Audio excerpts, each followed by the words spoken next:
The day I finally packed my bags, I did it in silence. No dramatic speech, no tears, just me at 6 a.m. moving through our bedroom like a ghost, folding clothes with shaking hands while Marcus slept 3 feet away. 8 years. 8 years of my life, and it ended with me tiptoeing out of my own house in socks, afraid to wake him up. Even then, leaving him, I was still afraid of him. That's the part nobody tells you about narcissistic relationships. By the time you finally get out, you've been so completely hollowed out that leaving feels less like freedom and more like stepping off a cliff in the dark. But I'm getting ahead of myself. Let me take you back to the beginning, because the beginning is the only way any of this makes sense. I met Marcus at a friend's wedding when I was 26. He was the kind of man who made every room feel smaller, not because he was loud, but because he was magnetic. He laughed at exactly the right moments. He remembered your name, your drink, the name of your childhood dog. He made you feel chosen. And God, I wanted to be chosen. Within 6 months, we were inseparable. Within a year, he'd proposed. My mother cried happy tears. My friends said I was lucky. I believed every single one of them. The first sign came so quietly, I almost missed it. We were at dinner, our anniversary actually, and I mentioned offhand that my colleague James had complimented a presentation I'd given. Just conversation. Just me, excited, sharing something good. Marcus put down his fork. He didn't raise his voice. He just looked at me with those calm, gray eyes and said, "Why are you always bringing up other men?" I laughed, confused. I wasn't. "Marcus, I was talking about work." "I heard what you said." He picked his fork back up. "I just think it's interesting what you choose to share with me." That was it. That was the whole exchange. But I spent the entire drive home trying to figure out what I'd done wrong. That's how it worked with Marcus. He never screamed. He never hit. He just made you feel like you were always one step away from disappearing from his life. And somehow, that felt worse than anything else. The years passed. The control got quieter and more complete. He didn't tell me I couldn't see my friends. He just always needed something when I had plans. He didn't say my clothes were wrong. He'd just go silent for hours after I wore certain outfits.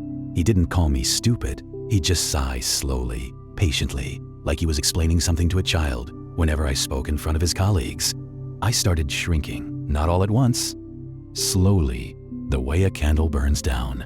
You don't notice until there's almost nothing left. By year 6, I had stopped calling my sister regularly.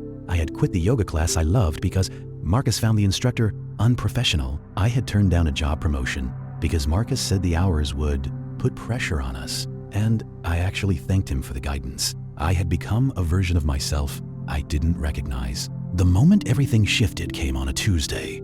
Ordinary, forgettable Tuesday. I was washing dishes and my phone buzzed. It was a voice note from my friend Adaze.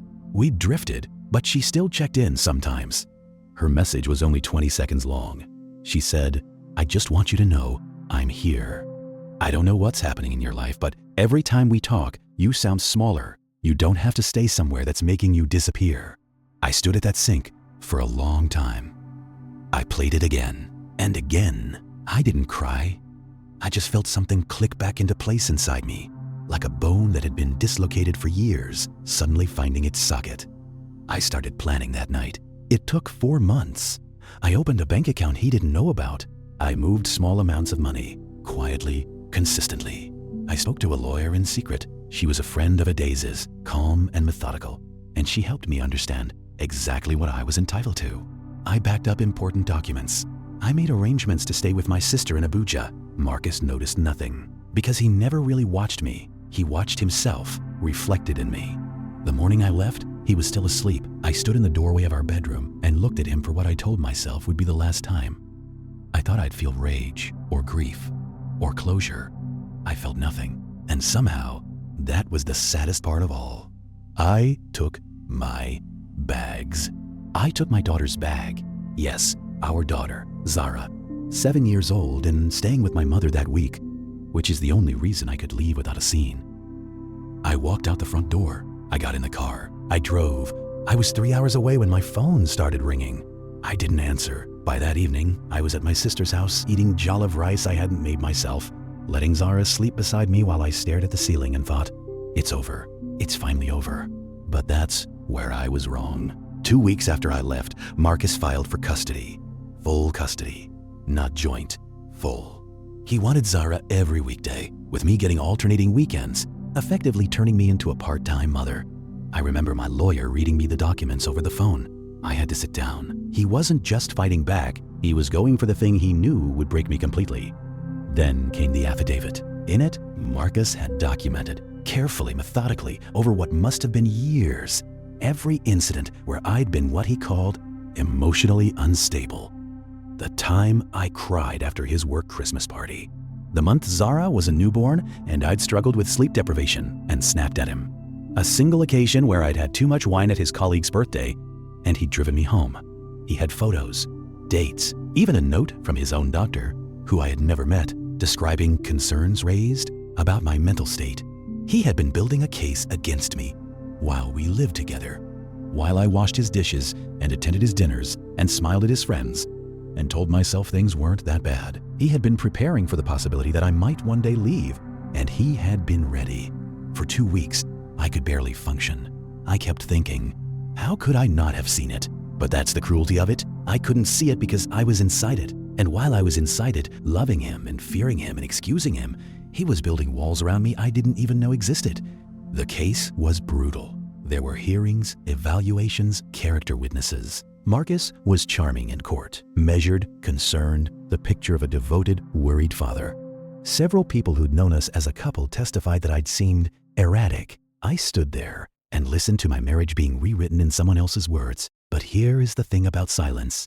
It holds evidence too. Aziz had kept every voice note I'd ever sent her over 6 years, every whispered phone call where I'd said things like, "I can't talk long," or "He doesn't like when I'm on the phone." My sister remembered dates, incidents, things Marcus had said at family gatherings that everyone had quietly noted, but never named. Even my daughter's school counselor, when interviewed, noted that Zara had once said her daddy got quiet and scary sometimes. It wasn't explosive. It wasn't dramatic. It was just the slow, steady accumulation of truth against the slow, steady accumulation of his lies. The judge awarded joint custody with primary residence with me. Marcus stood in that courtroom and for the first time in 8 years looked at me with something I had never seen from him before. Disbelief. That was 11 months ago. I won't tell you I've healed completely, or that I don't still sometimes hear his voice in my head when I make a decision, quietly asking me if I'm sure, if I'm being rational, if I really think I know what I'm doing. I won't tell you Zara hasn't cried asking why Mummy and Daddy don't live together. I won't pretend that doesn't break something in me every time. But I will tell you this. Last month, I wore a dress he always hated. I went out with the Dais, and we stayed out until midnight. I laughed so hard my stomach hurt. I came home, checked on my sleeping daughter, and stood in the quiet of my own kitchen. Just mine, just ours. And I thought, I'm still here. I'm still me. He tried to take everything. He didn't get to take that. If you've ever loved someone who made you feel like your smallness was your fault, I need you to know something. The size you were before them, it's still inside you. It's been waiting. It doesn't disappear just because someone spent years convincing you it was never there. Would you have left the way I did? Or would you have stayed, hoping it would change? I'd really like to know, because sometimes I still ask myself the same question.